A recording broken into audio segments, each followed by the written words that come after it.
Hindi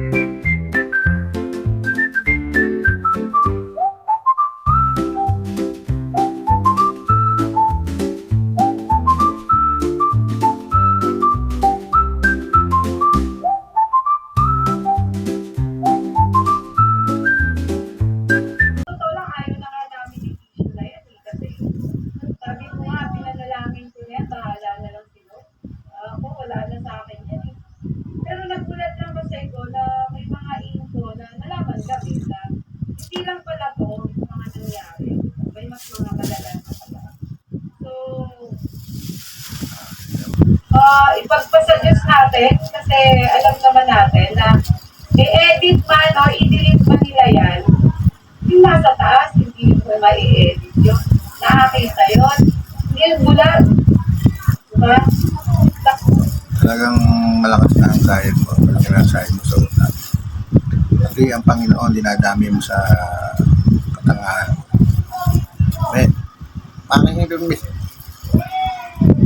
Alam ba lang Diyos na in-edit? Ikaw ba? Pati pag-i-edit ay aanin mo sa Panginoon. Kasi nang whistleblower namin basahin ko lang ano ko lang po yung mga tadla. Pero babasahin ko po sa inyo. Kasi gusto ko, ito na rin yung parang magiging, sasabihin ko kayo. Sabi niya, hayaan mo na lang sila. Diyos na ang bahala. Diyos na po ang bahala. Tingnan mo, pati mga taga-subaybay mo, pinatitigil ka na. Kasi alam naman nila talaga na na hindi naman, wala mang patayin yung mga sinasabi mo. Nanggugulo ka lang. Kaya gano'n. Lahat kasi ng ginagawa natin sa malian sa buhay, nakikita yan lang po. So yan, may kasabihan nga, God is good all the time. Kaya, magpasalam. Yun naman pala naman alam mo naman pala na gano'n. Eh di sana itumigil ka na. Alam mo naman palang nakikita tayo ng Diyos sa mga ginagawa natin. Na wala mong kabagay-bagay mo ginagawa mo. Di tumigil ka na nga, di ba? Pag ka sa Diyos, may trabaho ka ng vida, umaasa sa ibang tao. Always pray, Clarissa, walang imposible sa Diyos. Ang lahat ng kasamaan may parusa yan. Wala ka namang pinaglalaban. Ano bang pinaglalaban mo? Ano bang pinuputok ng buti mo? Wala ka namang pinaglalaban. Nagagabiyado ka ba? Wala ka naman yan. Hindi ka naman nagagabiyado ng ka-business family. Diba? Masama inagabiyado ka nila. Ikaw tong malis Hindi natin alam kung kailan. Ikaw tong nanloko. Dapat nga ikaw pa tong magpakumbaba sa kanila. Diba? Niloko mo na sila kuya ka-business. Sila ate ka-business. Si Kuya Bong. Mas inano mo siya. Siya yung pinaka-niloko mo dito. Diba? At hindi natin alam kung kailan tayo papaluin. Ayoko sanang ipasok dito yan Iwas ka, baka kayo mapalo. May paluin ka sa mukha pa. Di lalong masakit, di ba? Pero salamat doon kay whistleblower. Sabi ko nga sa kanya nung una pa lang, nakita niyo naman kung paano magpaikot, di ba? So, kung sa akin, nilalabas ko lang yung mga nalaman ko tungkol sa kanya dahil nga, itong taong to, isa to sa... Bakit mo nga nilalabas? Ano bang talagang pakay mo? Ano bang nilalabas mo? Ba't ba nalahalat ka ng yung pag-aawayan, di ba? Ba't mo hinahalo kayo yung mga informasyon tungkol sa ka-business family? Di ba? Ibig sabihin, may hangal ka talagang siraan sila. Yun ang totoo. Part na nakasama talaga sa sasakyan, sa nakasama to diba? Ang sabi sa akin lang is binablend food items ko lang ano, para hindi kayo. Pero bakit kasi tagnak? Oh, sabi mo, may whistleblower ka na nakakasama ng Kabilis family. O, ibig sabihin, talagang minamadyan mo yung mga kilos nila. Kasi humahanap ka talaga ng butas na para masiraan sila. Kaso yan, akala mo, Clarissa, talaga nilang aso ng ano yan. Alam mo naman yan, magaling ka sa batas. May kasuhan ka dyan ng possession ng firearms. Yan sa ginagawa mo, gawa ng family siya, wala mong kabagay-bagay. Kaso yan, talaga niya kasuhan ng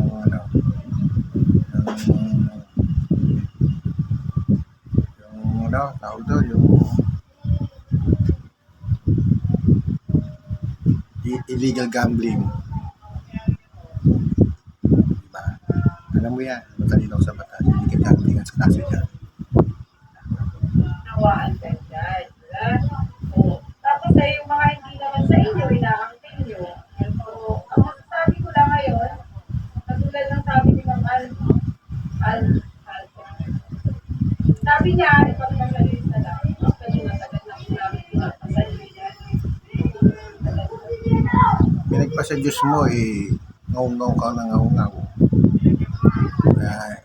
Ano bang klaseng sa Diyos yan?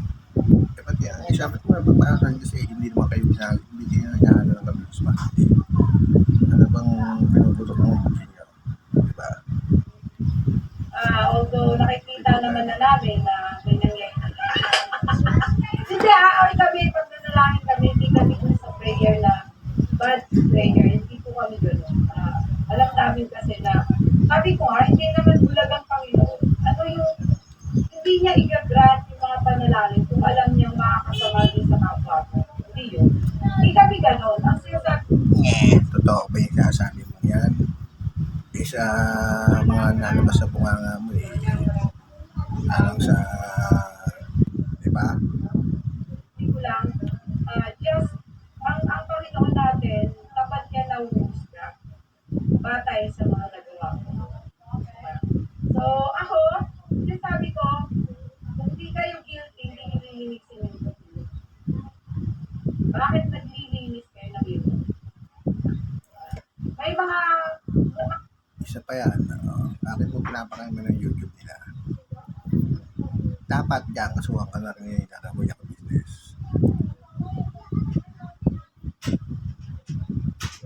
Pinapakaiman mo yung loob ng yung mga video nila at hinahanapan mo ng butas para may kaso ka sa kanila. Bawal yan. Illegal parking kakaso sa inyo. pa nga kayo, nabuli-buli talaga, binuli nila ko talagang binuli. Lalo nung unang-una. Kaya gusto talaga namin yan. Yun talaga, sabi ko nga na-delete man yan ngayon or na-edit niya. Meron pa rin sa ganun lang yun. Simple lang. Kaya, yes. Sa kami, chill. Chill lang kami. Diba? Oh. May Ewan ko sa'yo. Inaangkin niya ang pagiging balyena. Hindi ko naman sinabi na siya balyena. Diba? Kasi sabi ko para sabi na, kung hindi ka guilty, stop, kurang gagawin. Hindi naman ito rin. Bakit kayo na?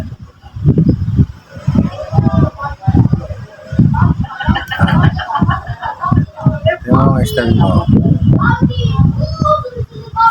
sa kilo sa mukha, yun ang mukha mo, huwag mo sabihin wala kang pinatamaan. Sa mga sinasabi mo, kitang-kita na sila ang pinapatamaan mo. Bago bigla kang tatawa mo, tawa ng nakakabuisit ang mukha. Diba? Basang-basa na ang nasa utak mo na ka-business family ang sasaringan mo. Yun ang totoo. Hindi ko na nakikita comment nila. May nagko-comment mo.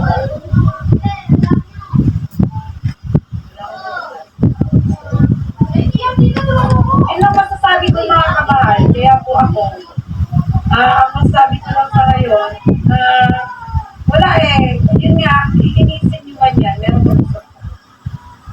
At tandaan nyo, hindi lang ako dito. Ilabas mo kung ano yung nakita mo. Hindi yung dakdak ka ng dakdak. Ilabas mo para makakaalaman na. Hindi yung putak ka ng putak. Wala